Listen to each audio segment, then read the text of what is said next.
श्री कमल किशोर जी, NDMA के सदस्य Shri Rajendra Singh ji, NDMA के सदस्य लेफ्टिनेंट जनरल सैयद अता हसनैन जी,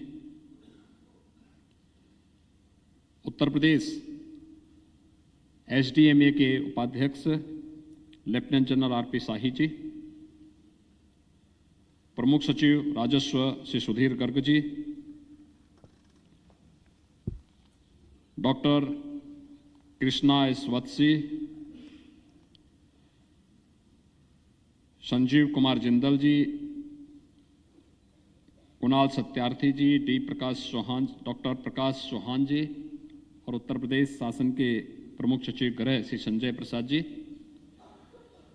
विभिन्न राज्यों से उपस्थित यहाँ पर एसडीएमए से जुड़े हुए सभी पदाधिकारी और अन्य प्रतिनिधिगण, उत्तर प्रदेश राज्य के आपदा विभिन्न जनपदों में तैनात आपदा मित्र और उपस्थित अन्य भाइयों बहनों, 2 दिवसीय इस तृतीय क्षेत्रीय सम्मेलन के उद्घाटन कार्यक्रम में मुझे आप सबके बीच में आकर के अत्यंत प्रसन्नता की अनुभूति हो रही है कि एनडीएमए के मार्गदर्शन में उत्तर भारत के 9 ऐसे राज्य जो किसी न किसी प्रकार की आपदा से कम या ज्यादा प्रभावित रहते हैं, उनका यह क्षेत्रीय सम्मेलन आज यहाँ उत्तर प्रदेश की राजधानी लखनऊ में आयोजित किया गया है। मैं इस अवसर पर आप सभी विभिन्न राज्यों से आए हुए अतिथियों का, एसडीएमए से जुड़े हुए पदाधिकारी और अन्य प्रतिनिधियों का उत्तर प्रदेश शासन की ओर से हृदय से आप सबका मैं स्वागत करता हूं। 2 दिवसीय यह क्षेत्रीय सम्मेलन अत्यंत महत्वपूर्ण होगा क्योंकि उत्तर प्रदेश जैसे राज्य में सम्मेलन आयोजित हो रहा है और देश की आबादी का सबसे बड़ा राज्य होने और क्षेत्रफल की दृष्टि से भी देश के अंदर एक बड़े राज्यों में होने के कारण उत्तर प्रदेश के सामने आपदा से संबंधित चुनौतियां भी उसी प्रकार की हैं।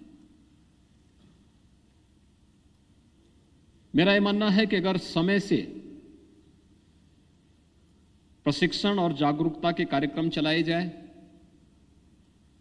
बचाव के उचित उपाय किए जाएं, तो आपदा से होने वाले किसी भी नुकसान को न्यूनतम लाने में हमें सफलता प्राप्त हो सकती है। और हम सब आभारी हैं प्रधानमंत्री मोदी जी के,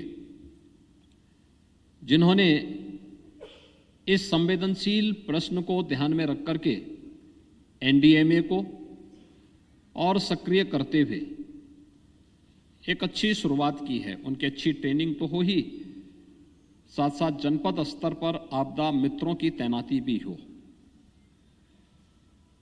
बहुत सारी चीजें ऐसी हैं जिस पर कार्य किया जा सकता है। जैसे आपके सामने मैं एक उदाहरण देता हूं, बाढ़ जैसी आपदा, ऐसा नहीं कि उसको नियंत्रित न किया जा सकता। कुछ तो वास्तव में प्राकृतिक हैं और कुछ मानव निर्मित भी हैं। अगर नदी के कैचमेंट एरिया में अनावश्यक बस्तियां बसेंगी तो आपदा अपना विकराल रूप धारण करेगी ही करेगी। लेकिन अगर हमने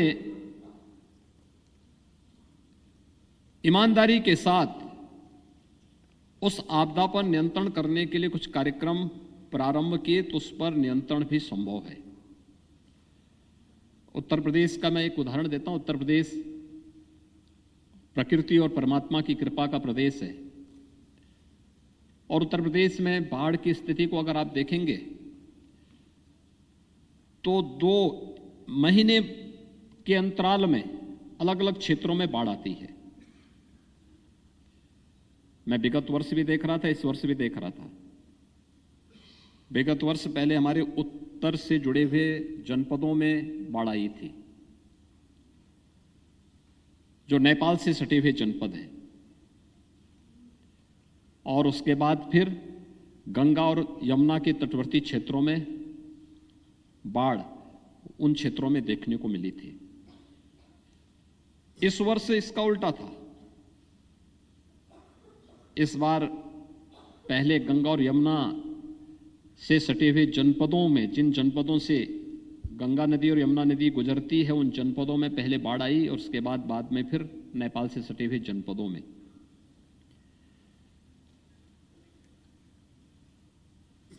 समय से की गई तैयारी और बचाव के उपाय, जैसे नेपाल से सटे हुए जो जनपद हैं, हिमालय से आने वाली नदियों के कारण वहां बाढ़ आती है, और मैं देखता था कि बहुत सारी जगह तो बाढ़ का कारण स्वयं मनुष्य और ठेकेदारी प्रथा है। जैसे उत्तर प्रदेश में सरयू नदी में एक जगह है एल्गिन ब्रिज। एल्गिन ब्रिज में पता नहीं कब से बाढ़ के नाम पे हर वर्ष 100 करोड़ रुपए से अधिक खर्च होते थे, और जब 2017 में मैं मुख्यमंत्री बना था तो सबसे पहले मेरे सामने वहीं का प्रस्ताव आया। तो मैंने कहा ये क्या है? उन्होंने कहा साहब बाढ़ रोकने के लिए। तो मैंने कहा क्या पहली बार रुक रहा है? कहा नहीं साहब ये हर साल होता है। तो मैंने कहा हर साल 100 करोड़ खर्च होते हैं? कहा हाँ। मैंने कहा उसको बंद कर दो, यह कार्य नहीं होगा। कहा साहब नुकसान होगा। तो मैंने कहा एक बार नुकसान होने दो, देख तो लेंगे कितना नुकसान होता है। तो मैं उधर से गुजर रहा था अगले दिन ही,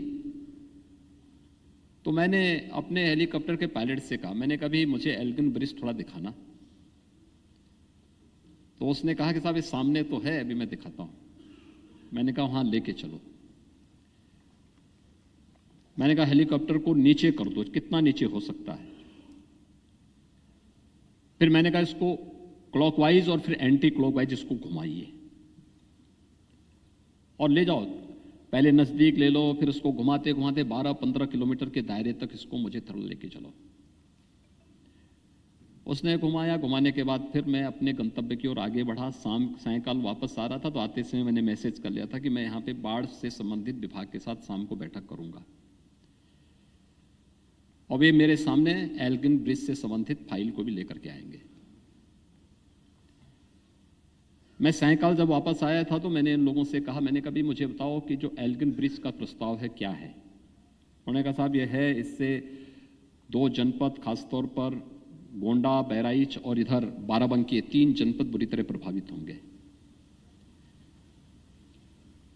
तो मैंने कहा इसके अलावा वहां पर कुछ और विकल्प नहीं है?